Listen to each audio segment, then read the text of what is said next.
if your AP team is still manually checking invoices against a PO spreadsheet, this video is going to fix that. I'm going to show you how you build an invoice matching workflow in n8n that automatically looks up the PO, checks whether the amounts match within your tolerance, logs the results, and sends the notification to your team and to your vendor. No PDF parsing, no ERP API, no new platform, just Google Sheets, your Gmail, and form. If you watch the PO approvals video, the spreadsheet is already set up. If not, I'll show you exactly what you need. Let's get into it. First up, we do build our workflows with n8n AI's help. So we are going to copy and paste what we have planned out for this flow and give that information over to the AI and then send. And then the AI will generate that workflow. It will look at your requirements and it will spit out the nodes that you need for the workflow, all connected. All done. The AI has helped us generate a workflow with all of these nodes based on the workflow that we have given regarding our invoice processing with our purchase order validation. If you haven't looked at our YouTube video with our tutorial in creating an automation with your purchase order request, then we will have that linked here on our video so that you can look into that first, or you can continue watching this video. Let's look at every node and we'll review what is missing for every node. First, we have the new invoice submitted.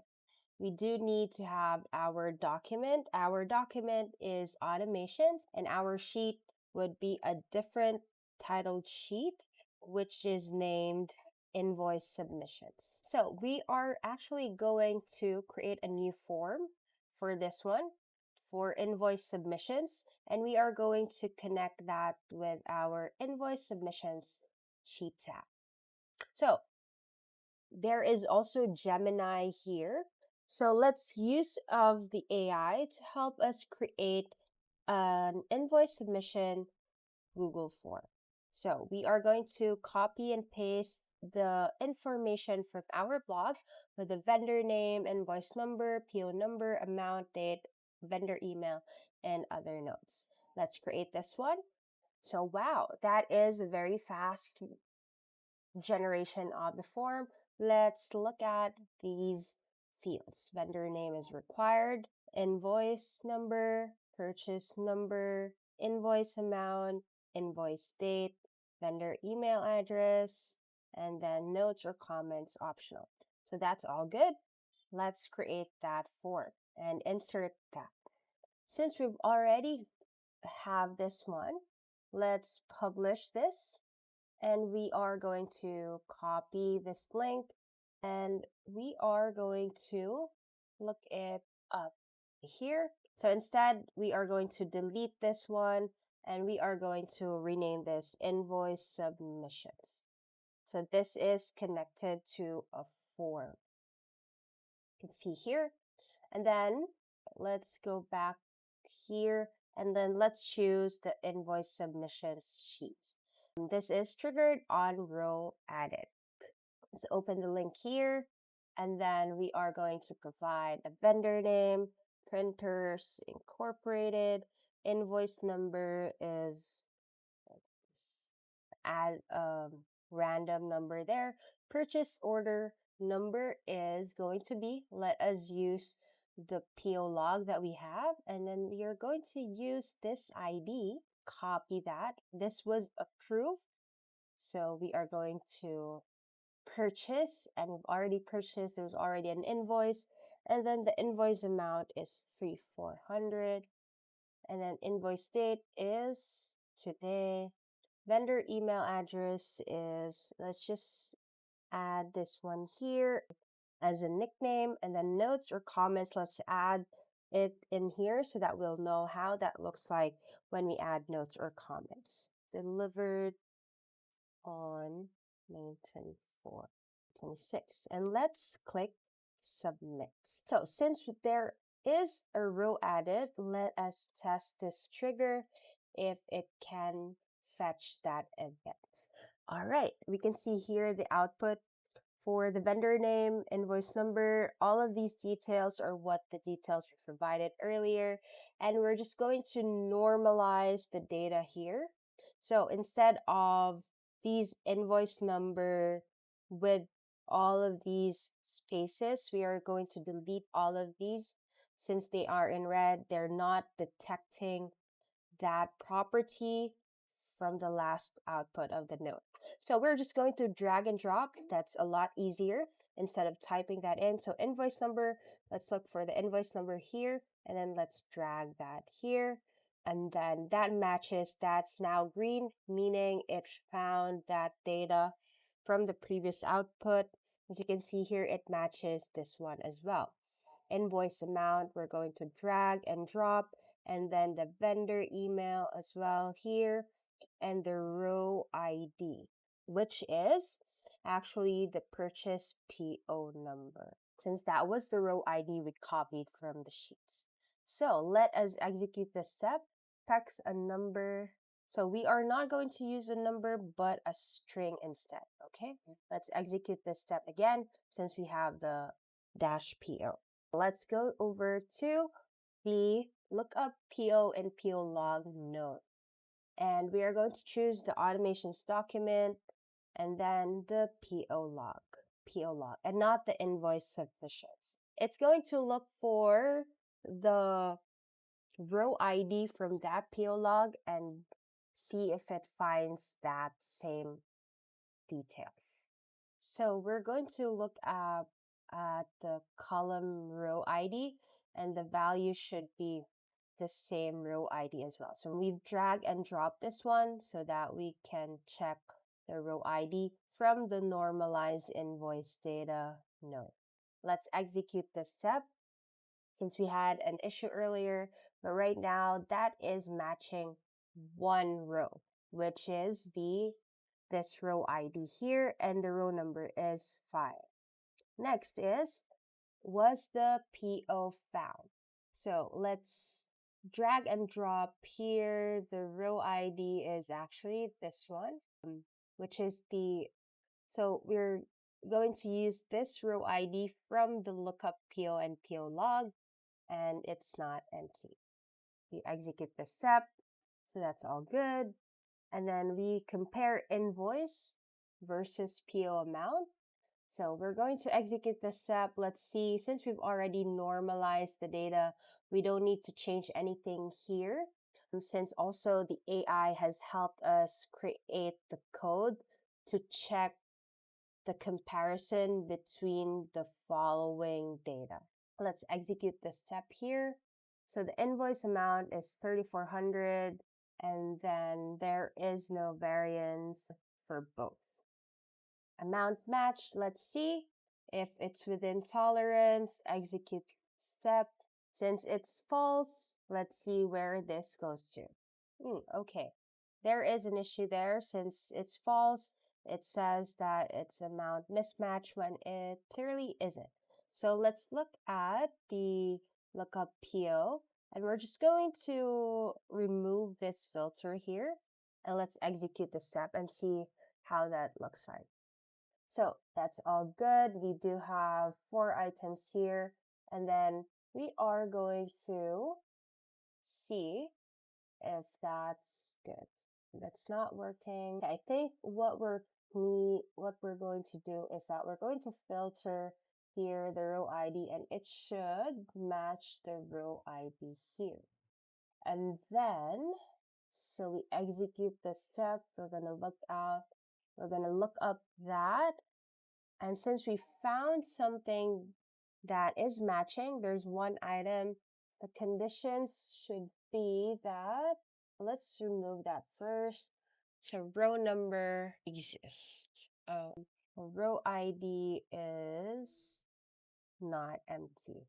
It's just going to execute this step here. Let's compare. I think this is where we're having issues. We still have a false one in the sub, and so we're going to open this one and check. So invoice amount, approved. I'm not sure if we have the JSON approved amount. So I only have amounts, not approved amount. So let's try dragging and drop this one. So JSON amount, let's try and execute this step and see if that works. So that works. So the issue was the approved amount name here instead of just the amount. Okay. So it did detect our invoice amount and approved amount. Now there is no variance with intolerance true. So we run this again and execute the step. So since it is true with intolerance, we are now going to the true branch, which is the update status payment ready. So we're going to choose here the same sheet automations and then the invoice submissions. What are we trying to do is that we are going to match this column with the purchase number. Purchase number would be this one, the row ID. And then the timestamp, we're not going to change the timestamp at all. So let's just delete that. We're not going to change anything here. So we are going to create a new one, which is the status. So we are going to add this one here, which is the status. Since we already have that, we are now going to add a column to send. So let's just do that again. We have the status here. Since that is a new one, we are going to say payment ready.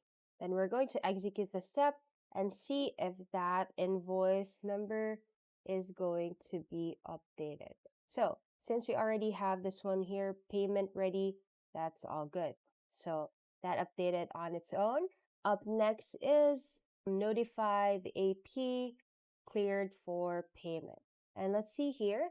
So compare invoice, we have invoice cleared, which is the invoice number that's mapped correctly. There are red data fields here. So we're going to change that since that is not the PO number anymore. PO number is this one, purchase order number. So it's going to use the previous node's data. You can also have the same, or you can use other nodes data like the row ID, since these are all the same. Invoice amount, we have approved amount. So that's all good. Let's see how that looks like. Invoice has been matched and cleared for payment. Payment ready. Okay. Don't forget to send it over to your AP team's email address. For now, I'm going to use mine as a nickname for my AP address and then send that over. Okay. Let's execute the step and see if that will be sent. So this is executed successfully. And we will take a look at our email, which already have received invoice cleared email with the number. Invoice has been matched and cleared for payment. Status is payment ready. So that's successfully sent out. And then we are going to send as well the vendor that it has been received and it has been matched. And all of these are green, so they're good to go for the two. And then the subject, the email still has reds here, so we're going to fix that.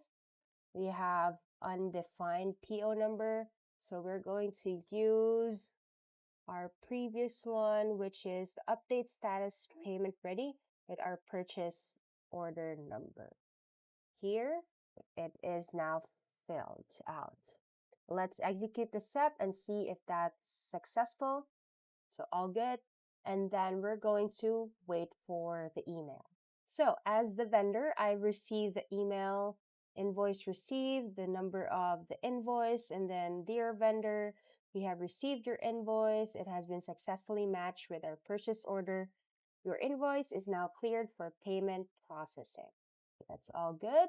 So that is the invoice processing with purchase order validation. Now we're going to try out if the log has not found our purchase order. We will submit a new invoice without any purchase order reference. So we're going to flag that with our not so happy path in the workflow. So let's just say we're going to do the same with the printer ink.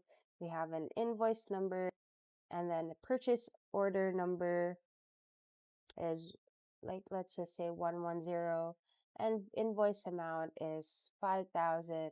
Invoice date is the 22nd. And we're just going to add the same vendor notes or comments. Let's leave that.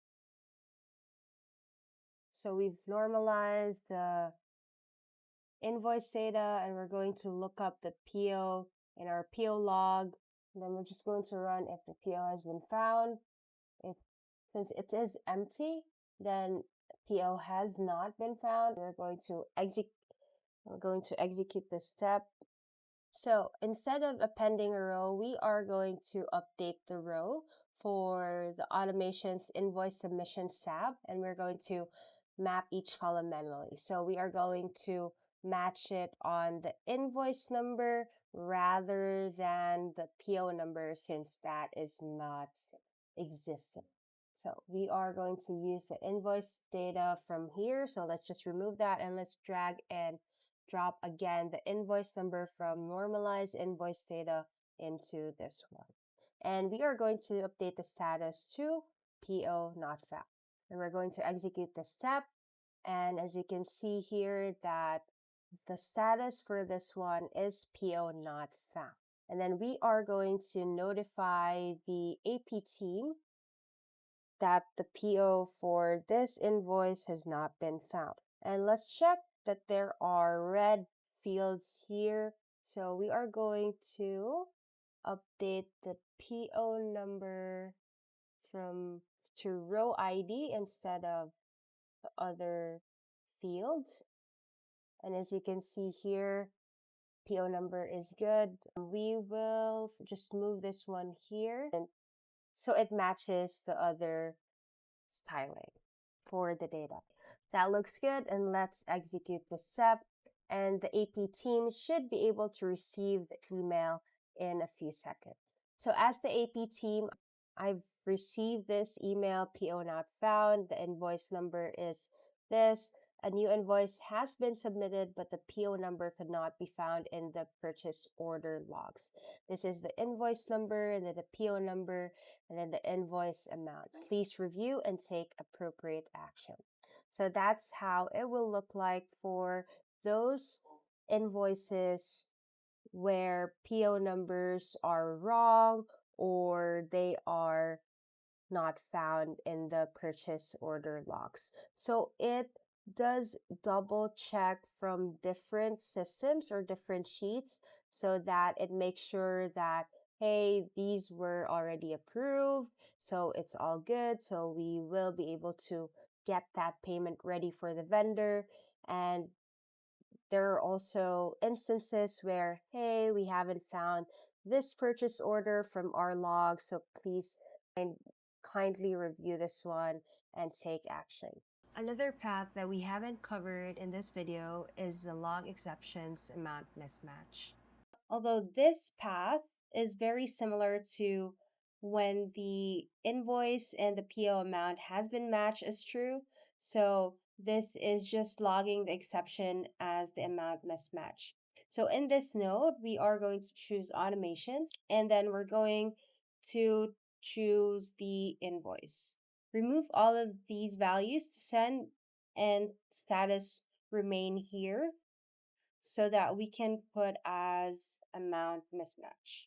So I have added a new row here that is very similar to the first row here, which has the purchase order number for this one. So this is an existing purchase order in the PO log. So it will match an approved purchase order but this one is not the right amount. So the approved amount is 3,400, but this one is 5,000.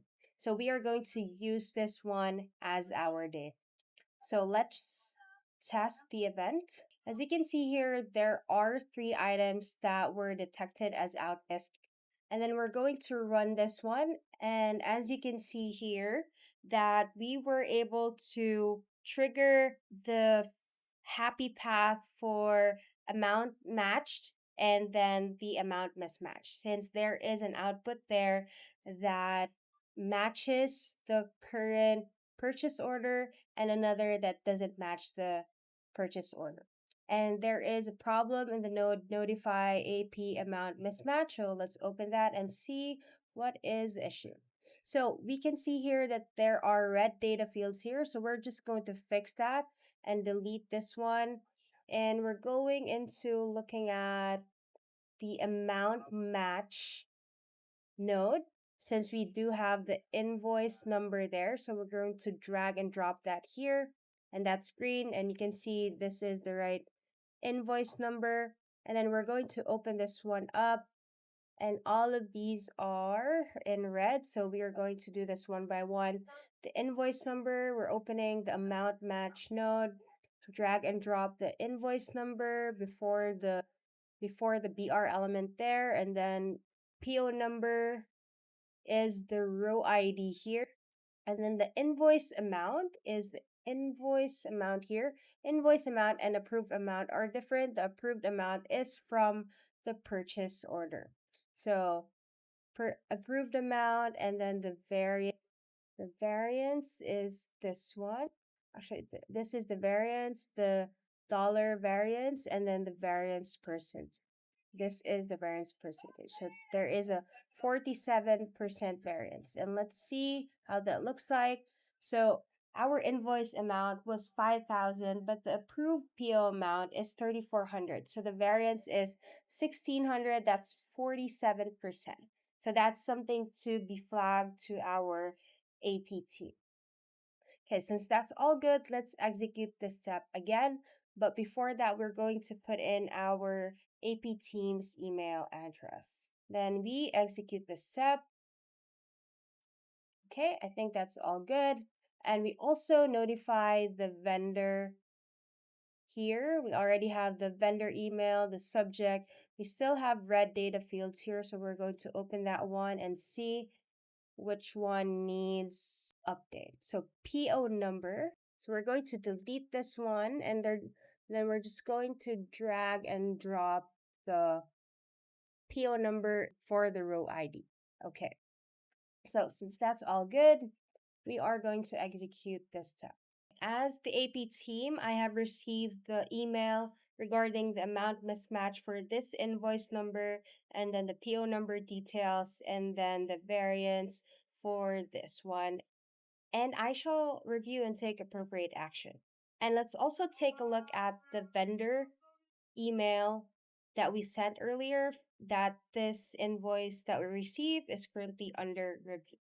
So we do provide information to the vendor that this is currently under review, but we do not give as much as information to the vendor versus our own or internal AP team. So that's how this path for amount mismatch goes. If you have any other questions, let us know and we'll help you the best we can. We'll see you in our next video. Thank you so much. Bye.